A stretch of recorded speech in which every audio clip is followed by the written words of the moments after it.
مستند از بزرگمرد تاریخ مارشال محمد قسیم فهیم.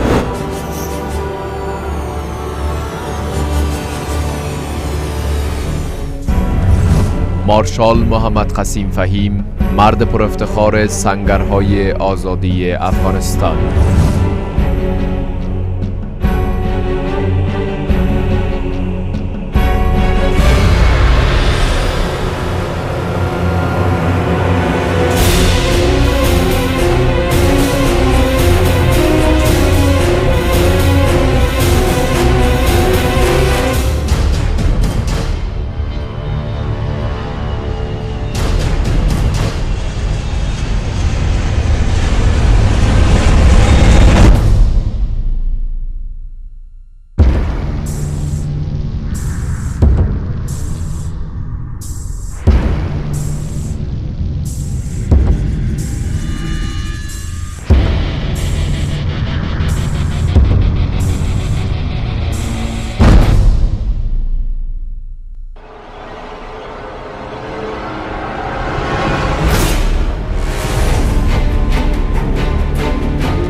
زندگی نامه مارشال افغانستان محمد قسیم فهیم.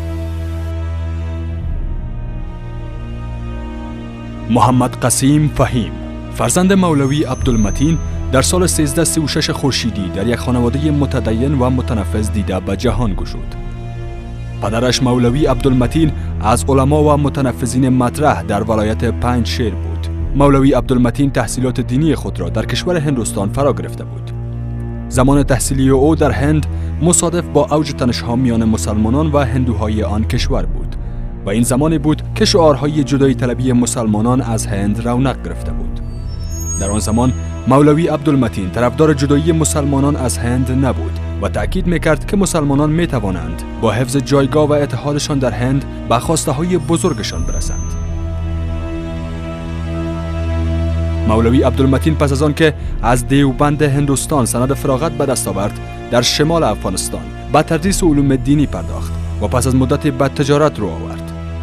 پس از کودتای ثور 1357 خورشیدی از جمله اولین بزرگان ولایت پنجشیر بود که از تشکل مجاهدین به ویژه از اهداف احمد شاه مسعود شهید اعلام حمایت همه‌جانبه کرده، اهالی و بقیه بزرگان این ولایت را با پشتیبانی از مجاهدین دعوت کرد. موصوف در بین مردم دره پنجشیر از احترام و جایگاه ویژه‌ای برخوردار بود.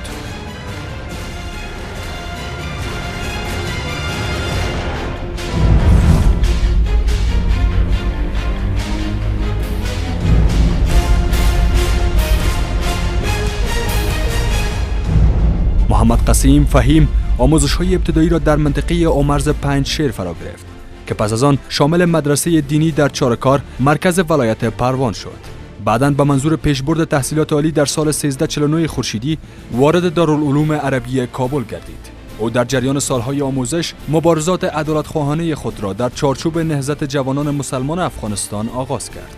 موصوف در سازماندهی مبارزات و اجتماعات دوشادوش رهبران نهضت از جمله شهید انجینیر حبیب الرحمن فعالیت کرد و این فعالیت‌ها در تکوین شخصیت سیاسی و سازمانی ایشان مؤثر واقع شد. محمد قسیم فهیم پس از کودتای 7 ثور 1357 خورشیدی و به تعقیب تشدید تهدیدات رژیم وقت در برابر مبارزین نهضت جوانان مسلمان با جمعی از هم‌صنفی‌ها و یارانش در نهضت از مسیر کابل قندهار به پاکستان هجرت کرد. در این زمان برای اولین بار با احمد شاه مسعود شهید آشنا گردید.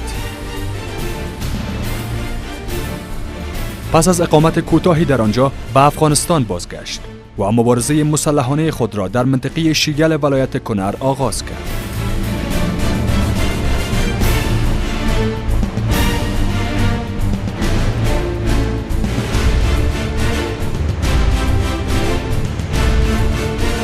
او در تابستان همان سال وارد دره پنجشیر گردید و در زمینه ایجاد اولین هسته‌های مجاهدین همدوش با شهید احمد شاه مسعود قهرمان ملی افغانستان ابتدا در پنجشیر و سپس در سایر نقاط کشور همت گماشت. در اولین روزهای آغاز مبارزات مسلحانه جهت ترتیب و تنظیم مجاهدین در شمال دره پنجشیر یعنی آبتل، آریب و پریان کار کرد.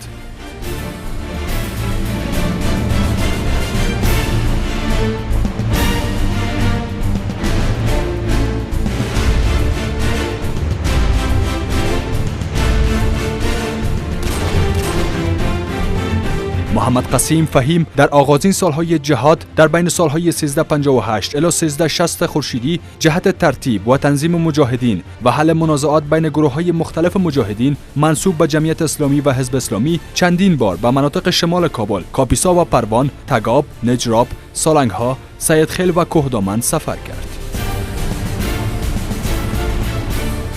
محمد قسیم فهیم در سال 1360 خورشیدی به هدایت مسعود شهید در رأس یک هیئت رسمی و عالی رتبه جهت بسیج مجاهدین و ایجاد اتحاد در بین آنها برای اولین بار به ولایات بدخشان، تخار، بغلان و کندوز در شمال شرقی افغانستان رفت و آنجا به فعالیت پرداخت. در نتیجه آن تلاش‌ها زمینه گسترش جبهات مجاهدین و ایجاد پایگاه‌ها در آن مناطق مساعد گردید. توسعه پایگاه‌های نظامی در شمال مستلزم آن بود تا ساختار و تشکیلات، مسئولیت، مدیریت و سازماندهی این پایگاه‌ها در واحدهای مجاهدین را در سراسر این مناطق و مناطق مرکزی کشور به دوش گیرد. برای انجام این مأموریت نهاد به نام شورای نظار ایجاد گردید. محمد قسیم فهیم در شکل دهی این نهاد نقش کلیدی داشت و در اولین جلسه شورای نظار که در منطقه خواک پنجشیر برگزار شده بود با عنوان معاون این شورا برگزیده شد. نام شورای نظار نیز از طرف وی به جلسه پیشنهاد گردید و مورد تایید اکثریت اعضا قرار گرفت. ما با یک دشمن قوی مواجه بودیم که روسا بودند در داخل افغانستان و این را در جبهات احساس می شد که بین جبهات که در برابر روسا جنگ میکنن و مقاومت میکنن یک هماهنگی به وجود بیاید و این ضرورت حتمی، ضرورت زمانی بود و یک ضرورت بود.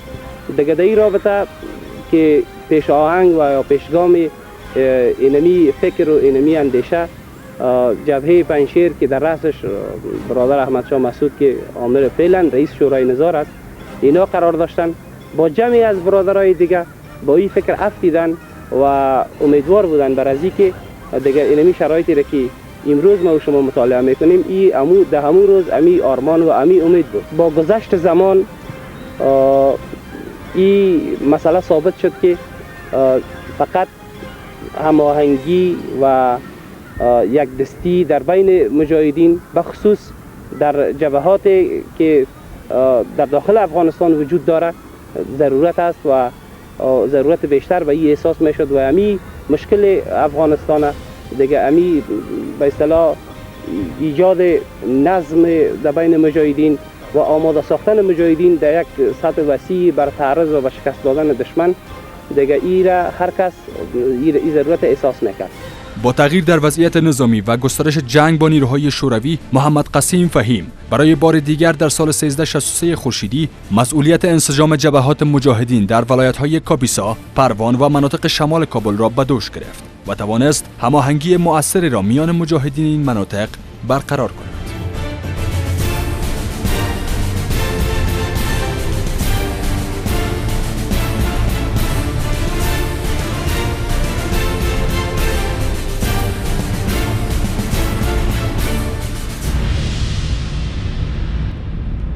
با دنبال تشکیل شورای نظار بین سالهای 1363 الی 1368 مارشال فهیم مشغول انجام مأموریت‌های متعدد جهت گسترش جبهات و انسجام هرچه بیشتر مجاهدین در نقاط مختلف و ویژه شمال کشور شد.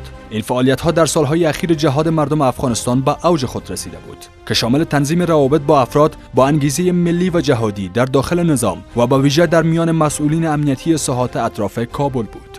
در سال 1369 خورشیدی جهت ایجاد هماهنگی و اتحاد بین مجاهدین احزاب مختلف در رأس یک هیئت عالی رتبه مجاهدین برای نخستین بار به ولایت‌های بلخ، جوزجان، سرپل و فاریاب سفر کرد. در این سفر که 6 ماه طول کشید، اختلافات درون تنظیمی و بیرون تنظیمی بسیاری در اثر میانجیگری و وساطت مؤثر او پایان یافت و جبهات شمال از آن پس در هماهنگی بیشتری در برابر دشمن عمل کردند.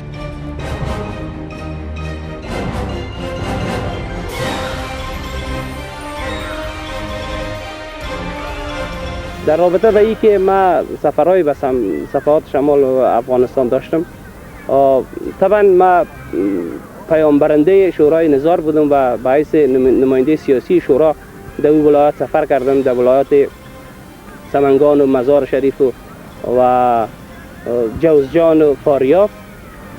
در اونجا علاقمندی را نسبت به شورای نظار و به می پروگرام‌ها و برنامه و پلان‌های شورای نظار از جمع مردم و مجاهدین علاقمندی را من دیدم و احساس کردم که برادرای هم بودن با ما با چشم سر دیدن که یعنی حتی از وصف و از صفت لسانی ما بیخی بالاتر است.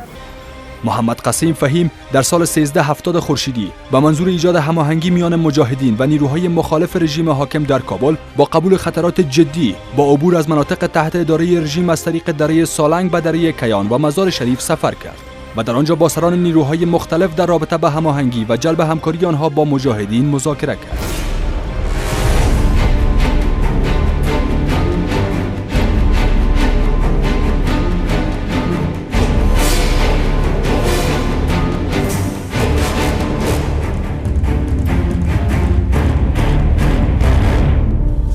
محمد قسیم فهیم پس از تنظیم نیروهای مجاهدین و متحدین آنها در شمال کشور به دستور فرمانده عمومی احمد شاه مسعود تلاش‌هایی را برای تنظیم و هماهنگی مجاهدین در مناطق شمال کابل آغاز کرد که در نتیجه مجموع این تلاش‌ها زمینه سقوط رژیم دکتر نجیب الله از طرف شمال کشور بیشتر از پیش مساعد گردید.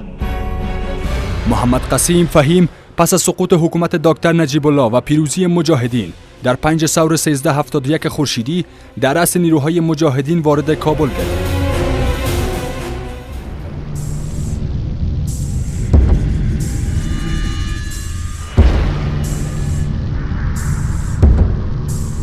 پس از روی کار آمدن دولت اسلامی افغانستان در سال 1371 خورشیدی به فرمان رئیس جمهور وقت استاد برهان الدین ربانی به حیث وزیر امنیت کشور مقرر شد. او ضمن پیشبرد وظایف امنیت ملی به هدایت مستقیم فرمانده عمومی احمد شاه مسعود مسئولیت عمومی دفاع از کابل را به عهده داشت و در شکست کودتای 11 جدی 1371 خورشیدی نقش اساسی ایفا کرد.